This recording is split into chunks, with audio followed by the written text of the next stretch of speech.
Today we're going to answer the most fundamental of all Jiu-Jitsu training questions. It seems very simple, but it's critical for you to understand. How do you tap? Now, that seems like, why would we ever need to talk about that? Well, the saying goes that common sense is not so common. So we need to be able to understand, like, what are you supposed to do when you're put in a submission hold and you need to tap? Well, the reason that we're talking about this is because there are wrong ways to do it, believe it or not. Let's give an example of a wrong way. So Placido puts me into a triangle here, and the lock is on, and I'm in trouble. If I tap out here on the floor, he may hear it, he may not, especially if we're in a room where there's music playing or there are other people on the mat or there's someone nearby or he's really concentrating, focused. He may not be paying attention to this. So it's very, very important that when you tap, you're not tapping on the mat, but as he goes, as I'm defending here, I make sure that I tap on him.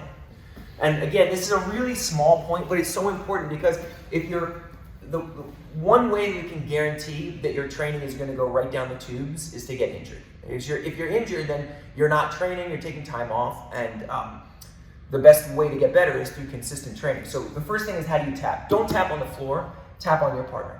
Okay, a second thing that you can do, especially if, let's take a look at a situation with a leg lock.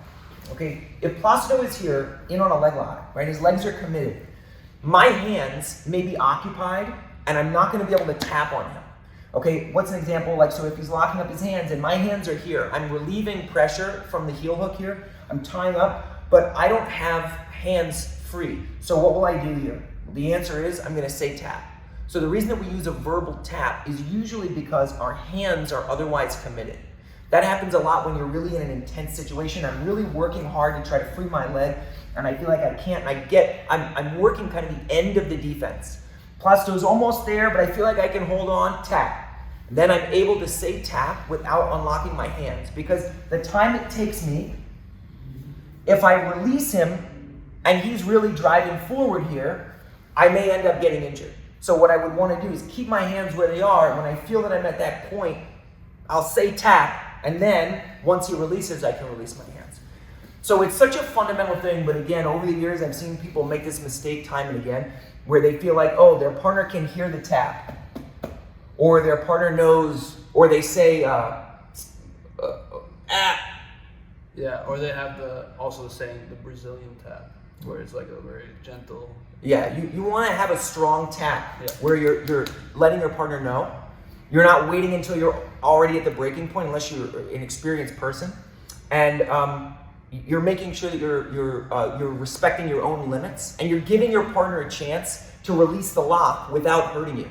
Because the worst thing next to getting injured is usually being the person who injured someone in the training. Okay, most of us, there are some lunatics out there, but most people don't want to be injuring their training partners. So you want to give your partner a chance to release you from the hold. A good way of doing that, again, tapping on your partner or using a verbal tap so they know. And when you do that, say tap. Don't say or oh.